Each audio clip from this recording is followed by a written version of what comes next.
네, 안녕하세요. 베트남 경제인 연합방의 방장 조덕상입니다. 오늘 저희 재미있는 베트남 법과 상식 두 번째 시간 시작할 건데요. 이번에 준비한 것은 그 출입국 관리소와 관련된 부분입니다. 특히 다룰 부분은 오버스테이인데요. 한국에서 오시는 분들이 오버스테이에 대해서 너무 가볍게 생각하시는 경우들이 있어요. 그냥 공항에서 간단하게 이렇게 약간 벌금만 내면 나가고 된다는 식으로 생각을 하시는데 실제로 알고 보면 굉장히 많은 어려움이 닥칩니다. 그래서 오늘 그 부분 한번 알아보려고 하니까 오늘 한번 만나보시죠. 지금 오버스테이 때문에 좀 며칠 동안 나가지도 못하고 고생하고 계시는 분이 여기 있다고 해서 지금 찾아온 거거든요. 한번 만나러 한번 같이 가보시죠. 고고. 네, 오버스테이 때문에 고생을 하고 계시는 분을 만나러 지금 와 있어요. 여기는 역시나 미딩이고요. 한국 분들이 많이 사는 곳이에요. 여기 계시다고 하니까 같이 한번 들어가 볼까요? 고고!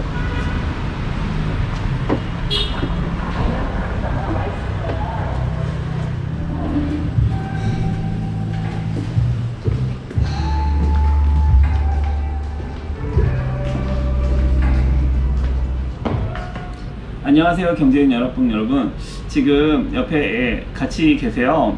오버스테이 하고 나서 지금 고생을 좀 하고 계시는 분이 옆에 있는데 얼굴이 나오는 걸 원치 않으시기 때문에 그냥 인터뷰만 하는 것으로 진행하도록 하겠습니다. 안녕하세요. 네, 안녕하십니까. 네, 오버스테이를 얼마나 하신 거죠? 이제 한 30일 정도 지났습니다. 30일이요? 그러면 출국을 하시려고 했던 거죠?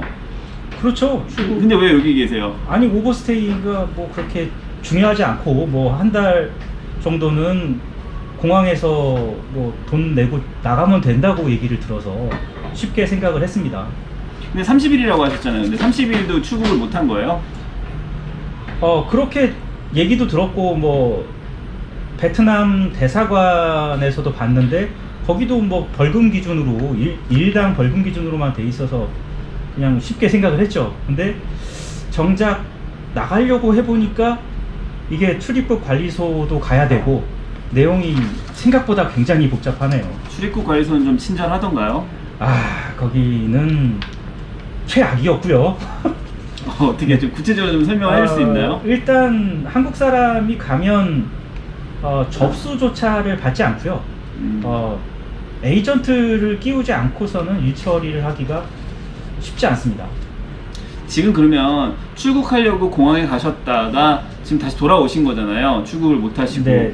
그러고 나서 지금 출입국 관리소를 가시고 나서부터 지금 며칠이나 지나신 거예요? 한 달 지나고 출입국 관리소를 가서 지금 15일이 또 지난 거죠.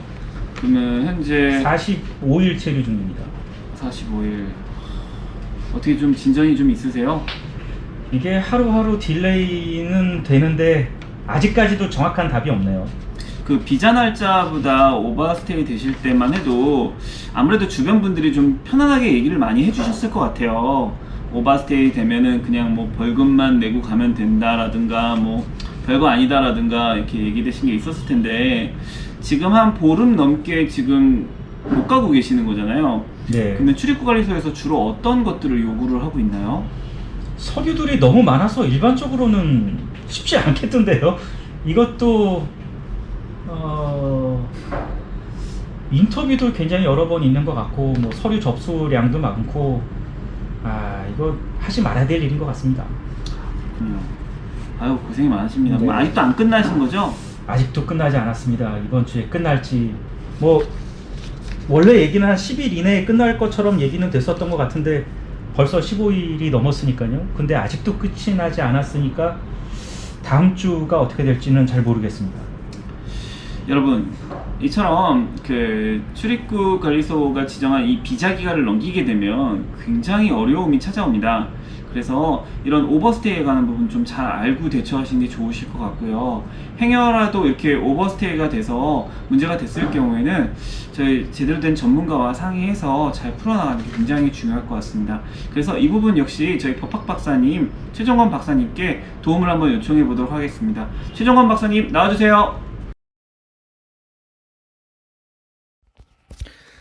안녕하세요. 서울대 법학연구소의 최종건 박사입니다. 좀 전에 그 도덕상 방장님과 그리고 오버스테이 때문에 문제를 겪고 계시는 분의 인터뷰 내용을 잘 들어보았습니다. 사실상 출입국 관리와 관련된 사안은 국가의 안전과 외교와 관련된 것으로 매우 중차대한 사안입니다. 모든 국가는 자국의 안전과 보호를 위해서 외국인에 대해서는 별도의 법적 기준을 적용하는 것이 기본적인 법적 태도죠. 최근에야 세계적으로 해외여행이 자유로워져서 다른 국가를 방문하는 것이 쉬워졌지만 불과 100여 년 전만 해도 다른 나라를 여행하거나 이동하려면 많은 제약이 따랐던 것이 사실입니다.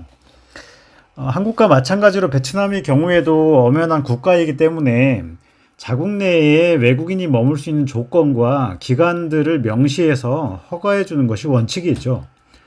우리나라 출입국 관리법에서도 정해진 기간을 초과하거나 정해진 체류 조건을 위반해서 체류하면 바로 불법 체류자로 이제 지위를 만들어 버리죠. 특히 우리나라 출입국 관리법 불법 체류자를 용의자라고 부릅니다. 사실은 출입국 관리법 47조에 따르면 용의자는 조사 대상에 해당하고요. 우리가 흔히 형사사건에서 피의자를 수사 과정에서 용의자로 부르는 것과 같은 정도로 보고 있는 거죠. 한국에서 불법 체류자를 이 정도로 법적 처리를 하고 있는데 베트남에서도 사실상 마찬가지입니다. 간단하게 한국에서의 법제도와 행정 처리를 보면 아주 중요한 점을 우리가 미리 알 수 있는데요. 한국에서 외국인이 체류 기간을 초과해서 계속 체류하고자 할 때는 반드시 그 기간 만료 전에 법무부 장관의 비자 연장 허가를 받아야 됩니다. 이러한 신청서 접수와 처리를 간단하게 살펴보면 체류기간 연장 허가 신청서를 여권하고 외국인 등록증, 그리고 체류지 입증 서류, 그리고 체류 자격에 따른 필요한 서류를 첨부해서 출입국, 그리고 출입국 사무소장, 그리고 출장소 이런 곳에 제출을 해야 됩니다. 만일 이러한 비자 연장 허가를 하지 않는 경우에는 신청인에게 체류 연장 기간 등 불허가 통지서가 발급되는 거죠. 만약에 이런 체류 연장이 안 된다면 외국인은 강제 퇴거와 벌칙을 받게 되는데요. 우리나라의 경우에는 초과한 경우에 대한민국 밖으로 강제 퇴거 당할 수 있습니다. 그리고 500만 원에서 1천만 원 이하의 벌금도 물게 되죠. 그리고 특히 체류 기간 중에 위반 행위를 한 외국인은 3년 이하의 징역에 처하거나 또는 3천만 원 이하의 벌금에 처하는 아주 중형에 처하게 됩니다.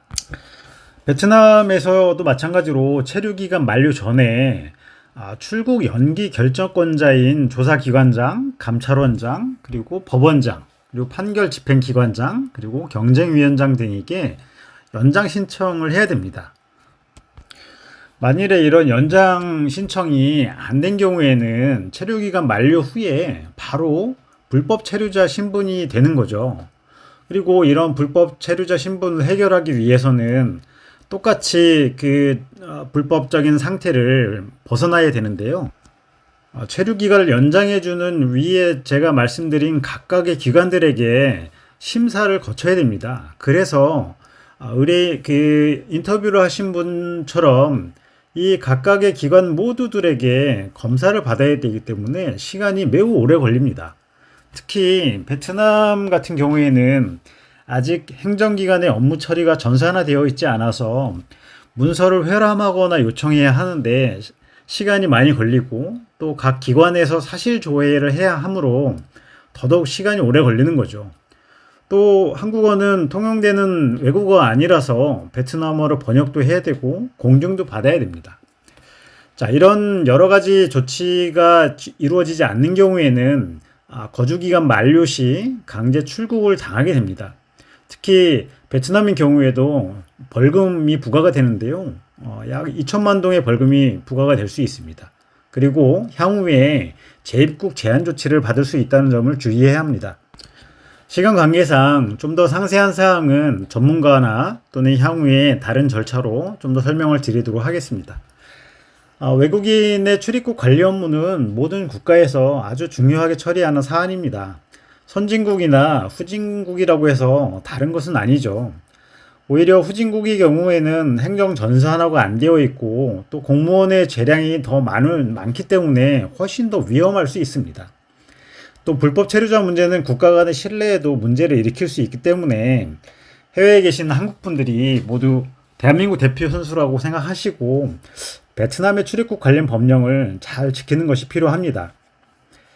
오늘 사안에서처럼 체류기간이 만료되기 전에 미리 체류기간 연장 신청을 하시면 좋지 않았을까 생각이 됩니다. 베트남에 계시는 한국분들은 항상 비자 기간을 체크해 두시고 혹시나 비자 기간 이후까지 체류가 불가피하다면 반드시 사전에 체류 연장 신청을 하시기 바랍니다. 이상 베트남 법률 상식 코너의 최종권이었습니다. 감사합니다.